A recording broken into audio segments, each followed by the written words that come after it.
Азия ТВда жаңылыктар топтому жума ичинде өлкө аймагында катталган жана бүгүнкү күнгө алынган кабарлар түрмөгү менен тааныштырган апталык программасы. Студияда мен Жанар Абдуллаева, саламатсыздарбы? Алгач бүгүнкү күнгө алынган жаңылыктар түрмөгү менен таанышсак. Президент Садыр Жапаров Жалал Абад облусунда болгон иш сапарында Жалал Абад шаарындагы бир катар социалдык объектилердин курулушунун жүрүшү менен таанышты. Бул тууралуу президенттин басма сөз кызматынан билдиришти. Мамлекет башчысы республикалык бюджеттин эсебинен жүргүзүлүп жаткан Олимпиадалык резервдин облустук мектебинин капиталдык оңдоо иштеринин жүрүшүн көрүп чыкты. Учурда объектини ачууга даярдыктарды көрүү иштери жүргүзүлүүдө. Буга чейин 1992 жылдан бери бул жер кесиптик лицей болуп келген. Эми капиталдык оңдоодон кийин 400 балага ылайыкташтырылган мектеп болот. Спорттун 7 түрү боюнча окутуу жана маштыруу процесстери жүргүзүлөт.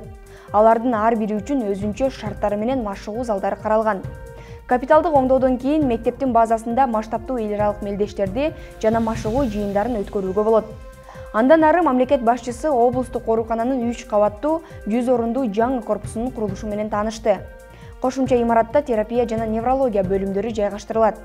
Учурда объектинин 80% иштери аяктаган. Бул объектилерди көрүп чыгып, президент Садыр Жапаров мамлекеттик саясат мындан арыдагы аймактарды өнүктүрүүгө жана республиканын облустарында жумуш орундарын түзүүгө багытталганын баса белгиледи. Андан соң президент Сузак районундагы Үмүт-Ко компаниясынын сүттү кайра иштетүүчү заводуна барып, заводдун ишмердүүлүгү, продукцияларды чыгаруу боюнча алдыдагы пландары тууралуу маалымат алды. Сүттү кайра иштетүүчү завод 2023 жылдын июнь айында иштей баштаган. Бүгүнкү күндө суткасына 80-100 тоннадай сүт кайра иштетилет. Ошону менен бирге заводдо сыр, быштак, каймак жана май өндүрүлөт. Президент Садыр Жапаров өлкөнүн азык-түлүк коопсуздугун камсыз кылуу үчүн мындай ишканалардын маанилүүлүгүн баса белгилеп, мамлекет ушул сыңдуу заводдордун ачылышына жана алардын ишмердигине колдоо көрсөтүүнү улантаарын айтты. Президент Садыр Жапаров спортчулар Рустамбек уулу Нурадинге жана Амантур Исмаиловго батир берди. Аларга күн мурун Жалал Абад шаарындагы Курманбек стадионунда шаар күнүнө арналган салтанаттуу иш-чаранын жүрүшүндө мамлекет башчысы ачкычтарды тапшырды. Президент Садыр Жапаров мындай жөрөлгөнү спортчулардын талыкпаган эмгегин баглоо, колдоо, мелдештерде жеңишке жетүү, жаштарды спортко тартууну пропагандалоо максатында жасалып жатканын белгиледи. Улан кыздар спорттун кайсы бир түрүнөн өлкөнүн желегин эл аралык аренада бийик көтөрүп, даңазалаган чемпион, залкар инсан болууга умтулушса жакшы болот деп, дени сак болууга үндөдү. Белгилей кетсек, боксчу Нурадин Рустамбек уулу жаштар арасында Азиянын 2 жолку чемпиону. Ал эми грек-рим стилиндеги спортчу Амантур Исмаилов дүйнө чемпионатынын коло байгесинин ээси. Бишкек-Ош унаа жолундагы Төө ашуу ашуусунда кар жаап жатат. Бул тууралуу Чүй облустук милициянын жол кыймылынын коопсуздугун камсыздоо башкармалыгынан билдиришти. Жол тескөө кызматкерлери Бишкек-Ош унаа жолуна сапарга чыккан айдоочуларга жол кыймылынын эрежесин так сактоого жана карама-каршы тилкеге чыкпоого чакырат. Ошондой эле айдоочуларга унаалардын ортосундагы аралыкты сактоонун зарылдыгын эскертет. Бүгүн 27 октябрда Бишкек шаарына Европа жана Америкадан туристтик поезддер келди. Бул тууралуу Кыргыз темир жол мамлекеттик ишканасынан билдиришти. Маалыматка ылайык туристтерди Кыргыз темир жолу мамлекеттик ишканасынын кызматкерлери жана уюштуруучулар тосуп алышты. Жалпысынан номер 926-925 тур поезди менен 72ге жакын туристтер келишти. Кыргыз темир жолу туристтердин каалоосун эске алуу менен номер 926-925 тур поездге ишкананын люкс жана VIP вагондорун чиркеп, балыкчы шаарына чейин барып келүүгө шарт түзүп берди. Келген коноктор кереметтүү ысык көлдүн кооз жаратылышы жана тарыхый маданият мурастары менен таанышып, 28 октябрда балыкчыдан Бишкек шаарына кайра кайтышат. Мындан тышкары туристтер Бишкек шаарын кыдырып, 29 октябрда кызыктуу сапарын улантышат. Эми кезекти узап бара жаткан жума ичиндеги кабарчыларыбыз тарабынан даярдалган материалдарга берсек. Жакынкы чыгыштагы эскалация, анын эл аралык жана улуттук коопсуздукка тийгизген таасири аттуу тегерек стол болуп, анда Палестинада болуп жаткан процесстер каралып, алардын перспективалары жана болжолдору талкууланды. Ошондой эле заманбап шарттарда эл аралык жана улуттук коопсуздук, келип чыккан коркунучтарга адекваттуу жооп кайтаруу максатында компетенттүү мамлекеттик органдар үчүн жалпы сунуштар иштелип чыкты. Иш-чара дин, укук жана саясат көз карандысыз аналитикалык изилдөө борбору, Кыргыз Республикасынын президентине караштуу Улуттук стратегиялык изилдөөлөр институту, Кыргыз Республикасынын Тышкы иштер министринин дипломатиялык академиясы жана КРСОнун стратегиялык талдоо жана болжолдоо кафедрасы менен өнөктөштүктө аналитиктердин, серепчилердин катышуусунда өттү. Кененирээк кийинки материалда. 23 октябрда Дин, укук жана саясат көз карандысыз аналитикалык изилдөө борбору Кыргыз Республикасынын президентине караштуу Улуттук стратегиялык изилдөөлөр институту, Кыргыз Республикасынын Тышкы иштер министрлигинин дипломатиялык академиясы жана институт менен өнөктөштүктө Кыргыз Россия Славян университетинин стратегиялык талдоо жана болжолдоо кафедрасы менен биргелешкен жакынкы чыгыштагы эскалация жана анын эл аралык улуттук коопсуздукка тийгизген таасири деген темада тегерек стол болуп өттү. Сегодня мы собрались на этом круглом столе, чтобы обсудить ситуацию на Ближнем Востоке, а именно в Палестине. Это первый в таком формате круглый стол, посвященный именно ситуации на Ближнем Востоке. Иш-чара Израиль тараптан сектор Газа тилкесиндеги жарандык объектилерге, анын ичинде ооруканаларга, мечиттерге, чиркөөлөргө жасалган болуп көрбөгөндөй ракеталык чабуулдарынан курман болгон маркумдарды эскерип Куран аяттарын окуу менен башталды.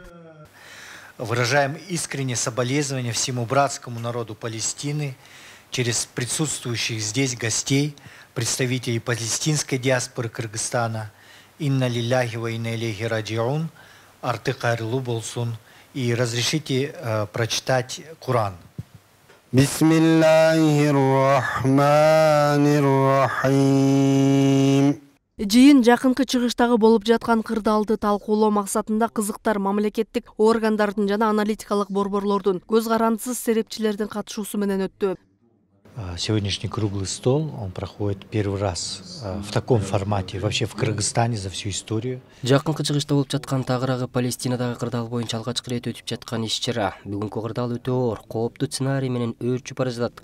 Бул бир гана Палестинага же Араб-Израиль мамилесине эле тиешелүү эмес. Глобалдык деңгээлде өөрчүп бара жаткан көйгөй, дүйнө экиге бөлүнгөнүн көрүп турабыз. Бир тарабында мусулман араб дүйнөсү, экинчи тарабында батыш дүйнөсү. Бул Орто Азия өлкөлөрүнө деги эле дүйнөгө таасир этүүчү кооптуу тенденция. Нааразы маанайдагы чыңалуу күчөп бара жатканын социалдык тармактардан байкап жатабыз. Бүгүн Дин, укук, саясат көз карандысыз аналитикалык борбору Кыргыз Республикасынын Тышкы иштер министрлигинин дипломатиялык академиясы жана институт менен өнөктөштүктө Кыргыз Россия Славян университетинин стратегиялык талдоо жана болжолдоо кафедрасы менен биргелешкен серепчилердин, аналитиктердин, мамлекеттик органдардын өкүлдөрү менен бул маселени талкуулап, Кыргызстанга таасири кандай, анализдеп, мамлекеттик органдарга коркунучтарды азайтуу максатында сунуштарды берүү максатында өткөрүүдөбүз. Мы видим арабо-мусульманский мир. Палестинадагы кырдаал эл аралык укуктун терең кризисин жана регионалдык чыр-чатактардын алдын алууда жана жөнгө салууда эл аралык коомчулуктун алсыздыгын көрсөттү. Бириккен Улуттар уюмунун иштеп жаткан институттары аскердик саясий жаңжалга жол бербөө милдетин аткара албайт. Ал эми Коопсуздук кеңешинин чечимдери аткарылбай келүүдө. Ошол эле учурда пайда болгон аймактык куралдуу кагылышуулардын айланасында дүйнөлүк жана аймактык державалардын ортосунда кооптуу өнүгүү коркунучу күчөп тирешүү пайда болууда. Перенесла конфликт из реального мира в виртуальное пространство. Согуш башталган биринчи күндөн тарта эле жаңжалдашуу реалдуу дүйнөдөн виртуалдык мейкиндикке өттү. Эки тарап тең маалымат мейкиндигинде үстөмдүк кылып, көзөмөл кылууга аракет кылууда. Эки тарап тең онлайн платформада ар кандай нерселерди колдонууда. Өз маалыматын таратып, коомдук пикир жаратууга аракет кылууда. Запкы жеп жаткан элдин сүрөт, видеолору таратылып жатат. Бул дүйнө коомчулугунан колдоо күтүп жатканы. Анын арасында жалган фейк жаңылыктар менен саясий чечимдерге таасир этүүнү көздөшөт. Мен жогоруда айткандай оор кырдаалда жашап жатабыз. Башалмандыкка аралашпоого аракет кылуу керек. Воздействие на общественное мнение. Бүгүнкү күндө Израилдин аракеттерин кескин сынга алган мусулман коомчулугу жана карапайым калк тарабынан кеңири тараган жана чыңалган реакция бар. Бул жагдай экстремисттик жана эл аралык террористтик уюмдар тарабынан колдонулуп, айрым социалдык, этникалык жана диний топторго өтүп, жарандык кагылыштарды пайда кылуу коркунучтары бар. В социальных сетях мы видим сегодня Бул жаңжалга гуманитардык укук призмасы аркылуу сереп салып, Газа тилкесиндеги тынч жашаган жарандык коомдо курмандыктарды токтотуу, конфликтти жоюуга салым кошуунун жолдору талкууланды.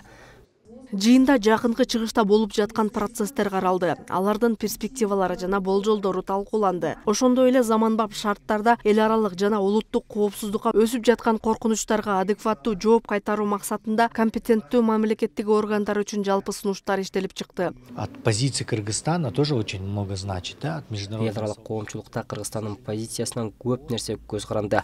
Алдын ала Кыргызстан ички саясат, тышкы саясатта кээ бир позицияларды кайрадан карап чыгышы керек. Тилекке каршы Бириккен Улуттар уюмунун эл аралык укук жаатында чоң кризис бар экенин акыркы окуялар ачык көрсөттү. Уюм учурдагы процесске таасир эте албайт. Кош стандарттуулукка күбө болуудабыз. Кыргызстан дүйнө коомчулугун укуктук багытка кайтып келүүсүн эскертиши керек. Бириккен Улуттар уюму Палестина жана Израиль деп эки мамлекет түзүү резолюциясы бар. Жок дегенде ошону ишке ашырышы керек. В рамках международных отношений, да? Максимально сейчас сложное время. Бул көп жылдык көйгөйдү чечүүнүн бир эле жолу бар. Ал дүйнө коомчулугу Палестина өлкөсүн расмий таануусу кажет. Андан соң болгон күчтү жумшап, Газа тилкесиндеги жабыр таткан карапайым калкка жардам көрсөтүүсү керек. Эксперттик жана аналитикалык коомчулук тарабынан Палестина маселеси, Газа тилкесиндеги конфликт, абалды талдоо, гуманитардык, укуктук, саясий этикалык аспектилери, регионалдык жана геосаясий факторлор. Борбордук Азия чөлкөмүн жаңы геосаясий реалдуулукта туруксуздуктун кеңейиши, цивилизациялык, идеологиялык жана диний факторлор, заманбап реалдуулукта тышкы жана ички саясаттын чакырыктары, эксперттик коомчулуктун сунуштары талкууланды. Я хотел бы сказать, что, во-первых, это мероприятие очень важно. Бул өтө маанилүү иш-чара экенин басап белгилегим келет. Маселенин алдын ала айтыш керек, көйгөйдүн алдын алыш керек. Дин укук саясат көз карандысыз аналитикалык борбору демилгелеп жалпы жолугушуу өткөрүп жатканыбыз өтө жакшы болду. Орус православ чиркөөсүнүн, муфтияттын өкүлдөрү, жарандык коомдун өкүлдөрү менен чогуу дүйнө коопсуздугун талкуулап жатабыз. Чындыгында дүйнө улуттуу толкундун алдында турат. Экономика, саясат, социалдык кыйроо сыяктуу чоң сыноолордун алдында турат. Мамлекеттик масштабтуу деңгээлде көйгөйлөрдү айтуу керек. Алдын ала ар бир өлкө өз аймагында коопсуздукту түзүүсү кажет. Анын алкагында сунуштар айтылат. Бизди эң улуу Кыргызстандын коопсуздугу кызыктырат. Андан соң коңшу өлкөлөр. Андыктан бул иш-чара акыркысы эмес. Чогуу талкуулап чоң сыноолордон өтүү жолдорун дагы да сунуштайбыз. Серьезных потрясений.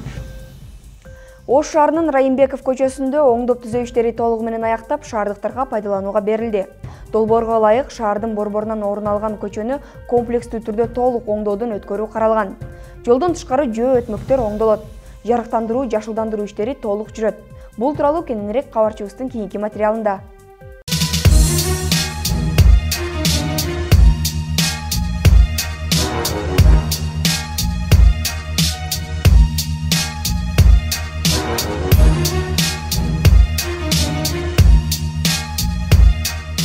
Ош шаарындагы Райымбеков көчөсүн толук оңдоп түзөө иштери 1 ай мурун башталган. Учурда иштер кызуу жүрүп жатат. Шаар жетекчиси Бакытбек Жедигеновдун тапшырмасына ылайык мерчемделген иш-аракеттердин алкагында Райымбеков көчөсүнүн Масалиев проспектисинен баштап Кара Суу көчөсүнө чейинки бөлүк оңдоп түзүүдөн өткөрүлө баштаган.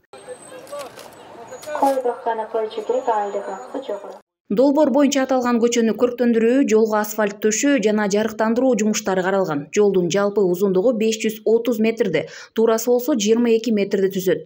Анын эки тарабындагы туурасы 5 метрден 8 метрге чейинки тротуарлар да оңдоп түзөлөт. Мындан тышкары бул жер шаар тургундары жана жашоочулар үчүн заманбап эс алуучу аянтчалар курулуп, жарыктандырылып, жашылдандырылат. Бул курулуштун башталганы ушул айдын башында башталды. Бул долбоордо бул долбоордо негизинен жолду асфальттоо каралган. Эки слойдон биринчи слой 5 сантиметр крупнозернистый, ал эми экинчи слой 4 сантиметр мелкозернистый. Жана эки тарабына тротуар каралган, брусчатка. Жалпы метр квадраты бул 3700 метр квадраты түзөт.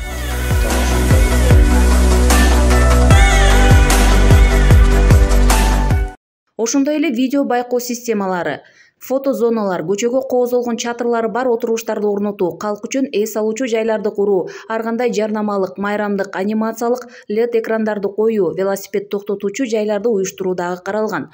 Курулушка кеткен тендердик сумма 90 миллион сом деп каралды. Ал эми тендерди уткан компания Ариет Строй жоопкерчилиги чектелген компаниясы. Конкретно күн ачык болсо, Кудай кааласа, мына декабрга бүтүргөнгө аракет кылып атабыз. Жана 2 бетти тең. Ушу жылдын аягына чейинчи 2 бетти тең, Кудай кааласачы. Ошол иштер калды азыр. Ал бул жерде эң жакшы жери стоянкасы менен негизиндечи. Мына анар кичи районунда стоянкасы менен ошо окшоштуу стоянкасы менен болот. Немелергечи. Немелер өткөн машинаға помек болбош үчүнчү. Учурда Райымбеков көчөсүндө жайгашкан жеке менчик коомдук тамактануучу жайларды убактылуу жана мыйзамсыз тосмолорду алып салуу иштери жүрүүдө. Жакында Ош шаарынын күнүнө карата жол толук асфальтталып, кала тургундарына пайдаланууга берилген. Гүлжан Ажыматова, Бектур Калыбек уулу, Ош шаары. Ош облусунун Өзгөн районунун Кызыл Октябрь айылындагы дыйкандар үчүн жакшы мүмкүнчүлүк жаралды. Алардын техникалары жаңыланды. Элдик тейлөө борборуна жаңы 6 техника аймактарды өнүктүрүү алкагында лизингке алынды. Айыл чарба техникалары аймактан өткөн окутуу семинарында фермерлерге тааныштырылды. Теманын уландысы кийинки сюжетте. Бул жаңы айыл чарба техникалары Кызыл Октябрь аймагындагы элдик тейлөө сервисине келди. Жалпы 6 техника аймактарды өнүктүрүү программасынын алкагында лизингке алынды. Айыл чарба техникалары аймакта өткөн окутуу семинарында фермерлерге тааныштырылды. Но алдындагы дисковый сачниктер өтө бышык темирден жасалган. Буга чейин тейлөө сервисинде 10го жакын техника болгон. Алар аталган аймактагы дыйкандардын жерин тейлөөдө жетишсиз болуп келген. Эми сервис дагы жаңы техникалар менен толукталды. Муну менен райондогу дыйкан чарба кооперативтерди тейлөөгө мүмкүнчүлүк жаралды. Башкысы борбордун жардамында эми дыйкандар түшүмдүүлүктү да жакшырта алышат. Биз мына селкаларга, мына дискаларга биз элибиз аябай муктаж эле. Жакшы нерселер чечилип, мына текшерүү уюштуруп туруп, муну менен элибиздин дыйкандардын түшүмдүүлүгү көбөйүп, орунду колдоно алат да. Бул тракторлор Азиз аканын мурун 2 эле техникасы бар эле трактору. Азыр ошо 2 трактор биздин айылга жетишпейт эле. Мына Кудай кааласа жаңы техникалар тап келди. Эми Кудайга шүгүр, мына айыл өкмөттү, башка айыл өкмөттөрдү дагы ушул убагында эгиндерибизди эгип жыйып неме кылып алышыбызга пайдасы тиет. Үрөн өндүрүп элге комплексный түрдө техника менен камсыз кылып, анан ошон менен бирге үрөнү да камсыз кылабыз да, ошон үчүн элдерге бул мындай ыңгайлуу болот. Тейлөө борбору комплекстүү иштейт. Мында айыл чарбага керектелүүчү бардык техникалар бар. Андан сырткары жаңы үрөн менен да камсыздайт. Ушундай кооперативтердин үрөн чарбалары 3 чоң үрөн чарбасы бар. Ошол кооперативтердин базасында азыркы учурда дыйкандарга 120% буудай уругу даяр турат. Дыйкандарга ошо жерлерде түшүндүрүү иштерин жүргүзүп, сапаттуу үрөн болмоюнча ойдогудай түшүм алган болбойт экенин азыр дыйкандар деле өзү түшүнүп калды. Анан эми урукту алуу боюнча азыр 40 тоннага жакын урукту дыйкандарга таратылды. Элдик тейлөө сервиси Өзгөндүн Кызыл Октябрь айыл аймагында 1994-жылдары кооператив болуп түзүлүп, 10го жакын дыйкан чарба мүчө катары катталган. Башында 2 техника менен түзүлгөн ишкана азыр кеңейип, учурда техниканын саны 20га жетип, 15 миллион сомго жаңы техникалар алынды. Долбоордун шарты өтө жакшы экен, өтө дыйкандар үчүн ыңгайлуу. Себеби мындай тарыхта 1,5% менен 7 жылга мындай болгон эмес. Биз аябай кубанычтуу менен ушул жерге значит кайрылып, мына бүгүн 1-2 жылдан бери окууларын окудук, дайым байланышта болуп турдук.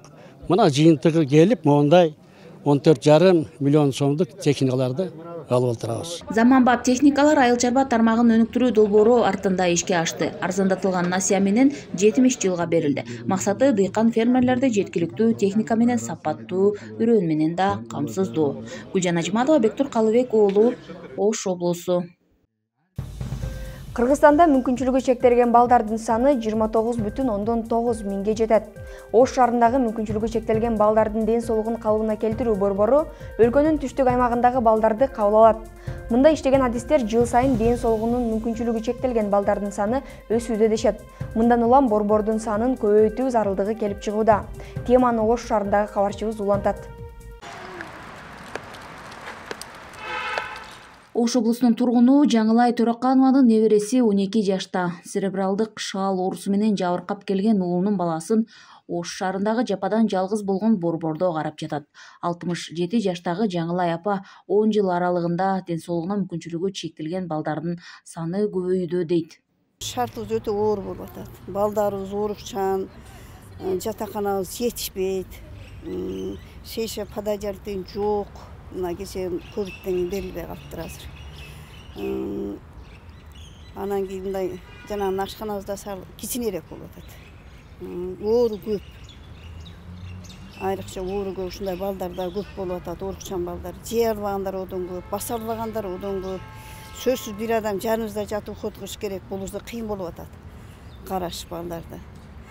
Анан эми бизге ушунча көбүрөөк жардам берсе, ушу көбүрөөк көбөйтүп койсо мына жерде балдарыбызды алып келип кеңири жатып, кеңири жакшы карап неметкенибизге аябай жакшы болот эле. Ош шаарынын кыймыл таяныч тутумундагы мүмкүнчүлүгү чектелген балдардын ден соолугун калыбына келтирүү борбору өлкөнүн түштүк аймагындагы балдарды кабыл алып, дарылоо иштерин жүргүзөт. Ортопедиялык оорулар балдар арасында көп кездешкен оорулардын бири. Майыптуулукка чейин алып барган оорулардын алдын алуу өтө маанилүү.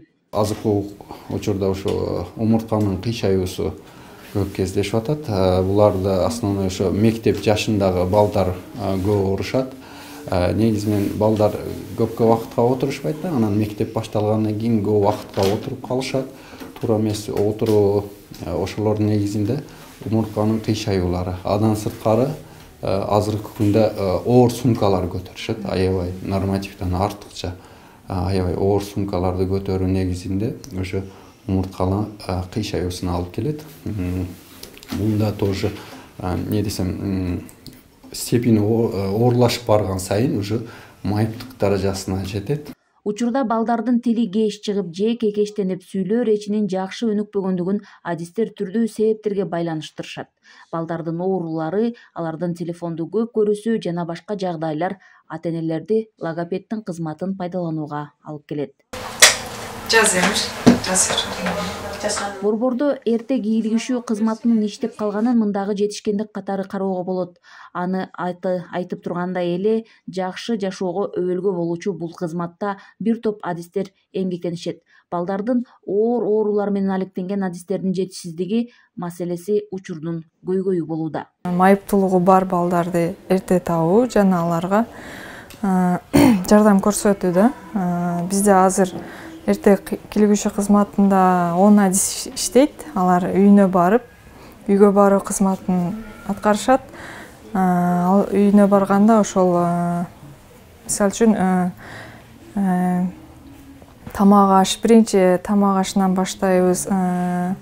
Балага түзүлгөн чөйрө кандай, үйүндө кандай камкорлуктар түзүлгөн, кандай шарттар түзүлгөн жана ошол балага кандай жардамдар керек болсо ошого карата кызмат көрсөтөбүз. Мүмкүнчүлүгү чектелген балдарга кам көргөн адистердин саны 40тан ашат. Учурда борборго кайрылган ар бир бейтаптын ден соолугун калыбына келтирүү жаатында иш алып барышууда. 70 балага ылайыкташкан борборго өлкөнүн түштүк аймагынан бери кайрылышат. Жылдан жылга борборго кайрылган балдардын саны өсүүдө. Негизи 70 орун бул Ош шаары үчүн эле ылайыкташтырылган болчу да. Бирок башка жакта түштүк регионунда жанагындай реабилитациялык борборлордун жоктугуна байланыштуу бизге келишип, мамлекеттик деңгээлде жоктугуна байланыштуу. Күндүзгү борборлор ар кандай жана жеке менчик борборлор бар, бирок мамлекеттик каржыланган тарабынан жок болуп жатканына байланыштуу бизде аябай көбөйүп кетти. Биз кезекке коюп алабыз балдарды. Биз атайын база түзгөнбүз, ошол базага кезекке очередке турушат. Көбүнесе 2 ай алдын жазылып коюшат, 2-3 ай алдын жазылып коюшат, анан кийин келишет. Аны атайын көрсөтмөлөр аркылуу кабыл алабыз. Биз эгерде үй бүлөлүк дарыгер жөнөткөн болсо, МСЭКтен кагазы бар болгон болсо, ушулардын негизинде биз кабыл алып, комплекстүү ошол дарыгерлердин жардамы, невропатолог, ортопед, физиотерапевт көрөт, логопед, психолог көрөт, дефектолог, ошолардын бардыгын көрсөтмөсүнөн өткөрүп алып, анан комплекстүү жардамды көрсөтөбүз. Ден соолугунун мүмкүнчүлүктөрү чектелген 18 жашка чейинки балдардын саны 32 миңден ашуун. Же болбосо ушул курактагы балдардын жалпы санынын 1,3%-ын түзөт. Бул акыркы 5 жылга салыштырмалуу ден соолугуна мүмкүнчүлүгү чектелген балдардын саны 11,3%-га көбөйдү дегенди билдирет. Гүлжан Ажыматова, Бектур Калыбек уулу, Ош шаары.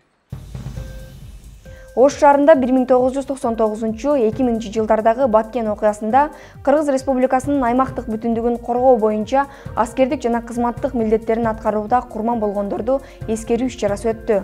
Ага жергиликтүү бийлик өкүлдөрү, курман болгондордун жакындары жана ардагерлер катышты. Болуп өткөн иш-чарага Ош шаарындагы кабарчыбыз Гүлжан Ажиматова да катышып келди. Кененирээк кийинки сюжетте.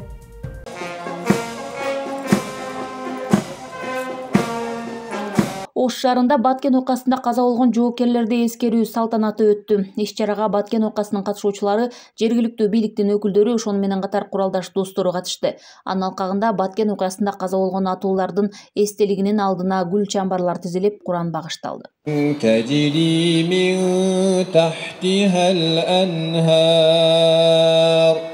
Ага кошо мамлекеттик гимн жаңырды. Мындай эскерүү жыл сайын уюштурулат.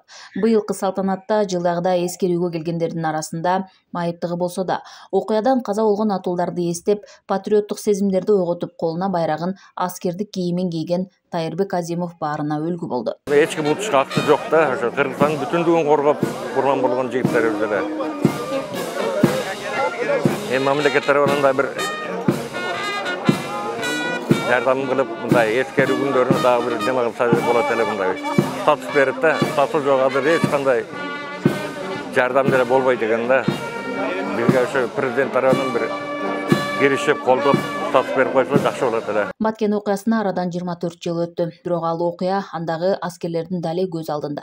Эскерүү менен көзүнө жаш алгандары да жок эмес. Мындай саамалык бир гана Ош шаарында эмес, Кыргызстандын булуң бурчтарында өтүүдө. Жыл сайын эскерүүнү ардагерлер, жоокерлерди даңазалоо деп эсептешет. Ал жерде ошо 99 жылы мен Баткен райондук ички иштер бөлүмүнүн начальниги болгом. Ошо биринчи күндөрү биздин милициялар биринчиден болуп ошол жерде катышканбыз. Кадимкидей согуш болду. Түнкү саат 1:30 чамалап мени ыргытатты. Ошентип билбейм өзүмө. Вертолетко жүктөгөнү билем, калганын билбейм. Ошол жерде канча балдар дагы жарадар болду. Наот болгондор наот болду. Баткен окуясы мындан кийин кайталанбосун, өлкөдө дайыма тынчтык болсун деген үмүт менен Ош шаардык мэриясы Баткен окуясына катышкан бардык атуулдарга социалдык жардамдар көрүлөрүн айтат. Ал эми быйылкы жылы эскерүү күнү уюштурулбагандыгын билдиришти. Ушул Баткен окуясына катышкан ардагерлердин жана ушул Баткен окуясында каза болгон жоокерлердин туугандары үчүн ушундай эскерүү күнүн өткөрүп келебиз. Бүгүн ошол жылда өткөрүп келген иш-чарабызды өткөрүп жатабыз. Бул иш-чара өлкөбүздүн бүт булуң бурчтарында өткөрүлүп жатат. Негизги максаты ошо өсүп келаткан муунубузду, жаштарыбызды мекенчилдикке, мекенди сүйүүгө, патриоттулукка үндөө максатында өткөрүлүп жатат. Ош шаары боюнча учурда 360-ка жакын Баткен окуясынын катышуучулары жашайт. Республиканын аймагынан жалпы 5800 жаран катышкан. Анын ичинде Ош шаарынын 52 запастагы офицер жана 276 аскер кызматкерлери катышкан. Гүлжан Ажиматова, Бектур Калыбек уулу, Ош шаары. Ушул эле теманы улай 1999-2000 жылдардагы Баткен согушунда курман болгондорду эскерүү аземи Бишкек шаарында да уюштурулду. Анда чогулган ардагерлер куралчан досторуна багыштап Куран окушуп, 23 жыл мурунку апааттын катышуучуларын расмий макам берүү маселесине токтолушту. Алар президентке дагы бир нече ирет кайрылышканын, бирок эмнегедир иш ордунан жылбай жатканына нааразы болушту. 1999-2000 жылдары куралчан топтор Баткен жергесин басып кирип, тынч жаткан калкка бүлүк салган. Ошо мезгилде өз мекенинин чегин коргоо үчүн республика боюнча бейрасмий маалымат боюнча 6000ге жакын жоокер тартылган. Алардын басымдуу бөлүгү кам майдандан аман-эсен кайтышса, 50ден ашыгы окко учуп, ондогондору кырчындай кезинде майып болуп калышкан. Кандуу окуя 1999 жылы башталып 2000 жылы аяктаган. Бирок ошол кезден бүгүнкү күнгө чейин өлкө жетекчилиги согуш катышуучуларын расмий түрдө тааныбай келет. Тагыраагы Баткен согушунун катышуучулары деген расмий статус, макамдары жок. Эгер бул статус берилип кала турган болсо, өлкө чегин душмандардан коргогон эр жүрөк агаларыбызга бир топ эле моралдык дагы, материалдык дагы жардам болуп калмак. Эмне себептен бул статус берилбей жаткандыгы согуш катышуучуларына табышмак бойдон калууда. Статус боюнча биз общественный обсуждениеден өттүк да, бирок ал боюнча чечим чыгыш дагы жеңилдикке турбайт окшойт. Биз дагы көпкө жүгүрөт окшойбуз. Бул боюнча биз билесиздер да ошол биздин жоокерибиз президентке прямой кайрылуу кылган Жаркынбаев Данияр деген. Ошондон бери дагы эле неме жок да, результаты кичинеден кыймылдамыш этет, бирок аягы жок да. Пока эч ким жоопкерчиликти ала элек. Муну карайбыз деп анда-санда козгоп коюшат, бирок чындыгында келгенде эч ким карагысындыгы келбейт окшойт да. 99-2000 жылкы согуш, бунда согуш болгон.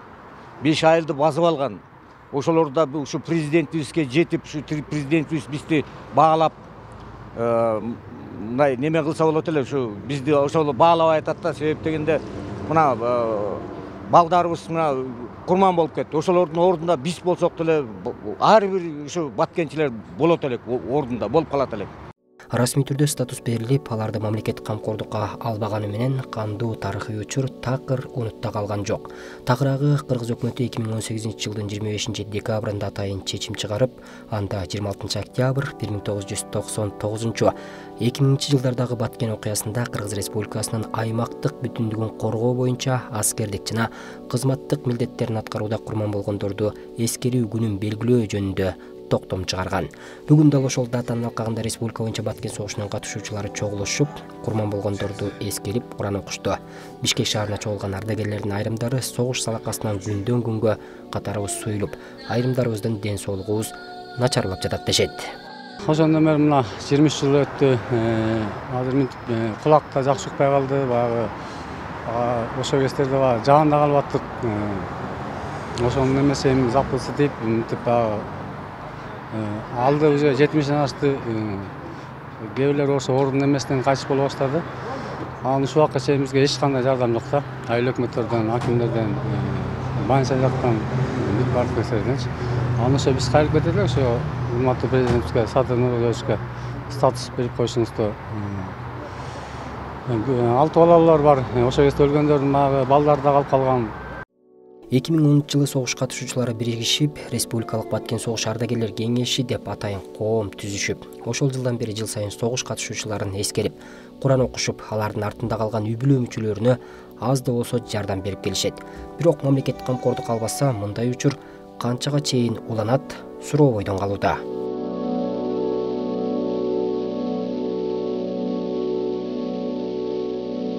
Алар өкмөт өздөрү билет. Өздөрү барын так билет да, эмне болгон Баткенде, кандай болгон, канча адам өлгөн, кандай атышкан, бүт барын билет. А эмне үчүн аны кылбай атат, ошо маселе бизге деле айтып койсо, биз деле суранбайбыз. Ошо туура эмес да. Менин оюм ошондой. Өкмөт үчүн бул акча кичинекей эле акча да. А внимание кылып койсо, канча адамдын көңүлү көтөрүлмөк да. Ошол учурда Кыргыз армиясынын катарына өз каалоолору менен кошулушуп, өлкөгө мыйзамсыз кирген куралдуу күчтөрдүн мизин кайтаруу үчүн бир топ эр азаматтар өз салымдарын кошушкан.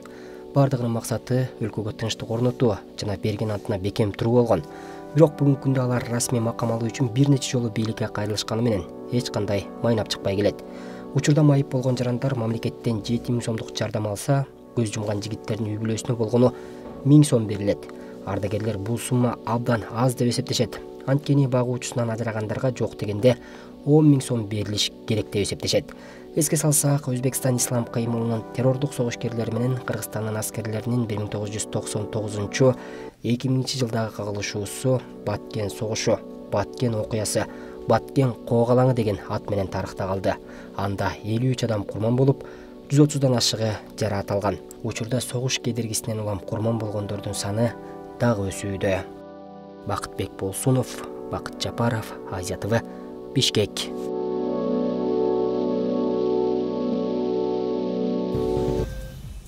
Апта ичинде болуп өткөн негизги жаңылыктардын өзөгүн мына ушул окуялар түздү. Ушул жана башка кабарлардын топтому менен 3W Чекит Азия ТВ Чекит KG сайтынан, Facebook, Instagram баракчаларынан, ошондой эле YouTube каналынан тааныша аласыздар. Алдыңкы мүнөттөрдө аба ырайы жана валюталар курсуна көңүлүңүздөрдү бурабыз. Ал эми мен сиздер менен коштошом. Сак саламатта туруңуздар.